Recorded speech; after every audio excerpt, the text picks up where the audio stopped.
So another topic I get frequently asked about, besides the ATAR, the UCAT, and the interview, is the topic of voluntary work. It's something that is so ingrained in people that for you to become a viable candidate for medicine and dentistry, you got to have a lot of voluntary work experience, and that's why people stress about it. But in this particular video, I want to show you and explain to you the purpose and the function of voluntary work and understand what a student really needs to do, what voluntary work and specifically how much is required for you to be a desirable candidate. So when we look at voluntary work, well, first and foremost, what is it? Well, voluntary work is extra activities that you do for free. It's not paid work. And it's usually associated with giving up the candidate's time in exchange to serve others in the community. And it's a very noble cause in servitude and really gaining these experiences to help people cultivate their desire to assist others, care for them, especially in certain key areas. But I feel that over time, what voluntary work has become is not so much of an embodiment of all these particular values, but more so as a checklist type CV thing, where the more you do, the better, and the longer your list is, the more accomplished you appear to be. So from my experience with Australian and New Zealand medical schools, is voluntary work really that important then? When people are just stacking up CVs of things that they've done, maybe not even for very long, maybe for a week at a time or a few days at a time, is more really better? And the short answer is no. The more is not better. In fact, if you do a lot of voluntary work, but you don't necessarily learn much from it, it doesn't make you necessarily a better candidate because you haven't grown, a long story short. So I want to take a few steps back and understand where voluntary work is actually looked at. Well, first and foremost, a lot of people believe that as part of the application process into medical and dental programs, you submit your portfolio of what you've achieved. You submit all your grades, you submit all your voluntary work, you submit reference letters, all that.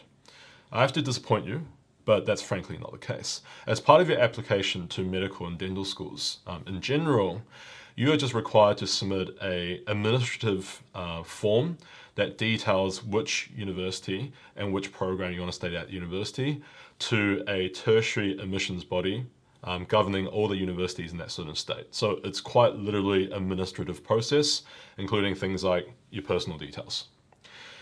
So when do we actually submit a official written application? Well, only 2 universities as of right now have this process, whereby you actually have to send them something on top of this administrative process. And those unis, specifically James Cook University for medicine, and looking at UNSW for medicine. So in the James Cook application, it does have a question in there where you have to handwrite the response surrounding the kind of experiences that you've done in the past that have helped you realize that medicine or dentistry is something that you want to pursue. In UNSW, it's an even shorter question whereby you're limited to something around, I think it was 30 to maybe 50 words that talks about very, very briefly the voluntary work experience that you've done. So James Cook uses it in a way so that your response to that particular question is considered as part of whether or not you get an interview, right? UNSW, it does not seem to be the case. But either way, when it really, really matters, when it really makes a big impact in terms of your voluntary experience, is the opportunity of you discussing it. And that is not covered in this application process. That is actually focused on during the actual interview. So why do we need to talk about our voluntary experiences in the interview if we can just list it out? Well, interviews are all about identifying whether or not the candidate has desirable traits. Things like empathy, things like effective communication skills, things like good problem solving, teamwork, leadership, all the kind of X factor components that separates a normal candidate to a desirable candidate, and helping them be more successful in the future as practicing medical professionals and overcoming, not only obstacles during the course, during the learning and training, but eventually as medicine and dentistry keeps evolving, you being able to keep up to date and always put patients first. So there are plenty of traits that interviewers look for. So at the end of the day, when they ask the question, what voluntary work have you done? And it's not even the guarantee question, by the way. A lot of universities don't actually ask this question, and there is no set way to know whether or not you will get asked this question either. is like any other event-specific question that asks you of a past experience and wants you to share what you've learned from that. So it's really not a list, because everyone can have lists. And as interviewers and as selectors, we don't have, from who I've talked to, we really don't have a list of all the types of voluntary work that you need to have, and that if you have one of them, you get an extra point. So the more you have of this list, you have. And if your voluntary work isn't in this list, you don't have any points. It's not on that basis. Because if you think about it, rest home work, right, caring for the elderly, caring for the sick, is something that is commonly done, okay, as voluntary work. But here's the thing. You've got two people, person A, person B. They both go to this rest home. They both spend, let's say, 3 months there, building relationships with the members of that rest home. But then person A leaves, very different to how they came in before, okay, equipped with a new sense of empathy, having engaged with these members to a great extent, becoming more self-aware, etc., etc. Whereas person B doesn't actually gain all that experience, doesn't actually leave with all that. There might be growth, but not to the same extent. So how could it be reasonable for an interview to just go, all right, how many days have you spent doing rest home work? Oh, 90? Okay, cool.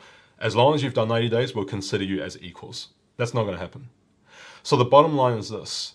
It's not about the number or the quantity. It's about the quality of what? Of your learning experience. Because the whole point of why someone do voluntary work is to grow in areas that isn't typically developed during the school year or during schooling.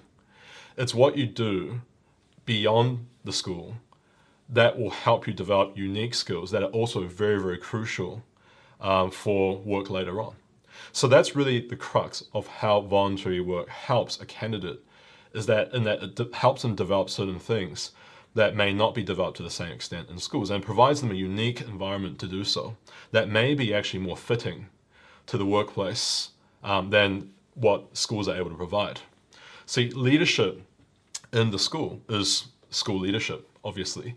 Let's not confuse that leadership with the leadership you need to be, conducting at a hospital, right, as a doctor, leading a team of other health professionals. It's a very different type of leadership. So although, yes, it's good, okay, to have leadership roles at school, it's not the same. So if there is a big mismatch, there needs to be something that bridges it all together, and that could be voluntary work experience. So not just voluntary work experience, but paid work is also a great example. But then again, what type of voluntary work? So obviously, having voluntary work experience to do with healthcare is very, very, very good. Also, paid work will be great as well. People try to get positions as receptionists at local clinics. And that's when you see a lot of the patients coming in and out and get a hang of how, the day-to-day operations of a clinic, works. And also the kind of emotions that you get with patients. That would be a very, very good way to expose yourself to what treating patients could be like on a superficial level. Okay, much better with it than without it. So at least you're informed. But it doesn't need to be specifically relegated to healthcare specific roles, either in the unpaid or paid form. It could be as simple as an experience whereby, let's say your parents are really, really busy, going and actually taking care of your younger siblings because your parents being busy, and then having to be more organized in your own life to make sure your grades are up. Okay, you study your UCAT, you still have time for yourself and your friends, while still maintaining this new responsibility. See, that could be leadership in itself, that maybe is actually applicable to medicine more so than what you're doing at school. So you don't really have to worry too much about the specific type of voluntary work, as long as you're able to develop correctly in an aligned manner to the traits that medical schools look for in their candidates. So it's more about the outcome and the journey as opposed to the actual activity. So how long? When should you start doing it? How long should you do it for? Well, it's an interesting question, because it's almost like how long is a piece of string? And the reason as to why I say this is because everyone's different. And you might feel that, hey, look, I need to work on my effective communication skills. All right, I need to work on my problem-solving skills. I need to work on my teamwork. Well, everyone starts off somewhere, and I can't just say everyone arbitrarily starts in level 1 and then has to go to level 5. Some people might already have certain aspects of effective communication that allows them to be at level 5, but for other aspects of communication, there might be a level 2, for example. So it's really breaking it down and realizing the full extent of what it means to be effective at communicating. And then going from there and being very nitpicky in the opportunities that you spend your time doing. But generally speaking, we just find that for students in year 12, they have almost no time, okay, to properly invest themselves in personal development due to the expectations of school, UCAT, interviews, so on and so forth. It's a lot to handle. So we definitely do recommend students to look into it earlier, okay, latest year 11, and spend a good year really getting into the voluntary work so that they're able to appreciate the experience to its fullest. So some students start in year 10, right? And that gives them even more of an advantage in that they can grow and they can really just think about and immerse themselves in the experience better. And on top of that, talking to friends or maybe teachers or maybe parents about the experiences they've had will also stimulate them and challenge them to be better people in different ways. So long story short, is there a specific set of particular voluntary work experiences that you should attempt? Not necessarily. It's more about what you're able to gain from that and going into actually the voluntary work with certain personal development goals. I think that would be a very, very useful thing to have. People often just go in and expect something to happen and they leave not with much, and they realize why they haven't grown. Well, it's because you didn't have the intention to grow and you didn't have a particular focus as to what you want to do. But it's definitely advised to try and have some experience with the healthcare sector. You can try to see if there's a shadowing opportunity where you can maybe spend a day or two with a local GP or dentist, but that's something that you have to inquire yourself and under the permission of the health professional and the permission of the patients, then maybe that's something you can do. But don't expect you to rock up to your local clinic and they would be happy for you to come the next day. It's all part of the planning as well. So there's no set specific voluntary work you have to do. There isn't necessarily a time in terms of how long you got to do it for. Again, if it's really about the outcome that you seek and improving yourself, it's as long as you need to. So you got to have the time for that. But however, I really don't think a few days will be sufficient for you to develop any major changes in your abilities as a candidate. All right, it's just not enough, and you really need to be exposed and have responsibility to be forced to grow in a certain way, especially if they're not your strong points. So I would definitely encourage you to start looking at the websites of the medical and dental schools that you're interested in, looking at their assessment criteria for the interviews to see their core focuses on what they're like their candidates to be like. I recommend you to hop onto the Medical Deans Association website. Okay, Google that, or hop onto the Medical Society of New Zealand Australia website. Have a look and see the kind of descriptions they have about modern doctors and the kind of characteristics they need to have, so that you can create a better plan. So that for every minute you are doing voluntary work, that's going to benefit you and transform you in a positive way. So hopefully this really does help. I also encourage you to have a look at maybe the opportunities your school can provide on behalf of you and in your local community.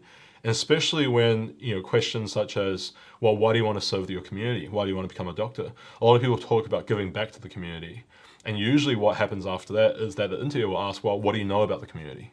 And a lot of medical schools now are focusing on whether or not interviewees are truly clued up about the differences, the habits, the background, the values of their community, so that they can see themselves being aware of their needs and therefore committing themselves to a development pathway that helps them become the most suitable, health professional for the needs of the community.